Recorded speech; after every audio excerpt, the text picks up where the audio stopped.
Now you know that there are plenty of opportunities to sell street artwork.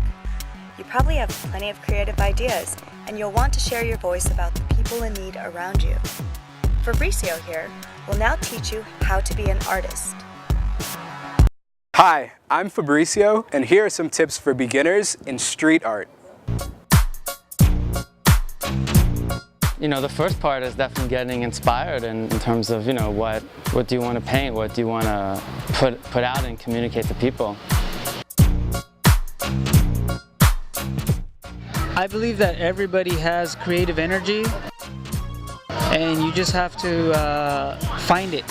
What inspired me most to be an artist? Just walking around the street every day and seeing the art that I was on the street. Well, it's here in San Francisco, there's real traditional murals in the Mission, kind of with the more Hispanic influence, and that stuff is really beautiful. It looks more like classical painting. Then there's also the you know, the West Coast graffiti scene style, which is just really more traditional graffiti like New York, but it's just got its own little lettering style, which is unique to San Francisco and the West Coast. Everything's in your brain. Now it's time to get your art done. To get ideas, like for example what I'm going to do on this wall, I actually use it more for pre-production if I'm going to do a mural. I'm manipulating it in Photoshop, I'm using some of the paint artistic filters, and then I'm kind of changing the contrast. And also to maybe block stuff out, I can use the computer to make it more abstract, so when I bring it to the wall, I have a nice abstract notion about the shadows and the stuff where before I would block it out. So sometimes this saves me time.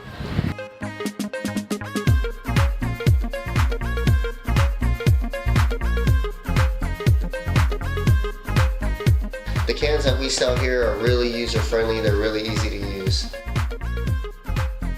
My favorite is the Montana 94. It's low pressure, matte paint, so when you want to take the pictures, you don't get that real big glare. And it's easy to control, change the cap, easier to fill.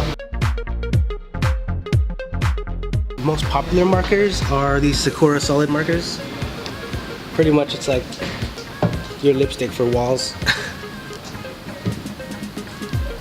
Solid, dry solid, permanent. Good to go anywhere. I want to use something that I can easily paint over. I like this cheap laundry marker because it's something that acrylic paint just goes over really easily. So it's not uncommon that you know, to use some stencils in your artwork when you're doing murals, especially because you're working against time sometimes, so you prefabricate your design ahead of time and things like that. Why would I use the spray or why would I use acrylic?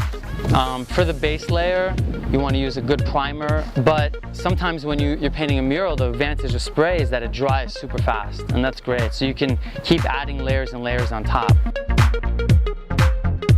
Just get some cans, buff out the board, and practice. Just draw lines. Try to draw the same line over and over. Draw a circle, draw it over and over.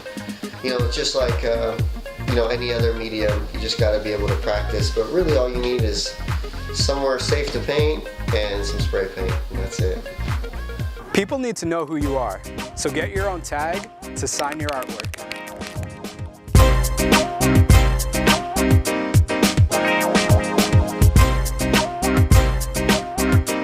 Tagging is like your signature or your autograph. I love tagging. I love to see it. And it evolves. It's just like, it's a growth. It'll start with tags, and then after the tags stay there for long enough, it'll turn into street art, and then it turns into this, beautiful sculpture. However, don't tag without reason or go around spray painting nonsense. All right then, it's time for the most important thing, the wall. But where can we find it? Every building belongs to someone. So I like this political piece because to be a mural, because that's a context of the street and of a mural, to have some kind of political message. There are organizations that can help you contact the owner and find the wall for your artwork. Well, you make a proposal, and if they like it, and if there are any wall available, not only this one, they will let you to do it. What happens is the city finds people, for like if they have tags on their buildings. So they get tired of getting fined, you know, and they're like, we don't want to pay any money for ticketing. We just want to have some good art up there. Who wouldn't want a cool wall? But not many artists are lucky enough to find the wall, so they choose to express themselves against the law. Graffiti is forbidden on public transportation and public places. Still, wet paint signs are all around the city. And that makes the reputation of street art more notorious. You should never vandalize, never without permission. Yeah.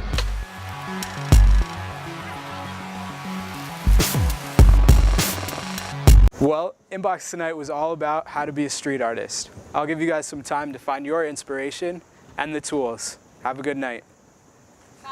Where's my spray? Oh, thank you, thank you. Now I can.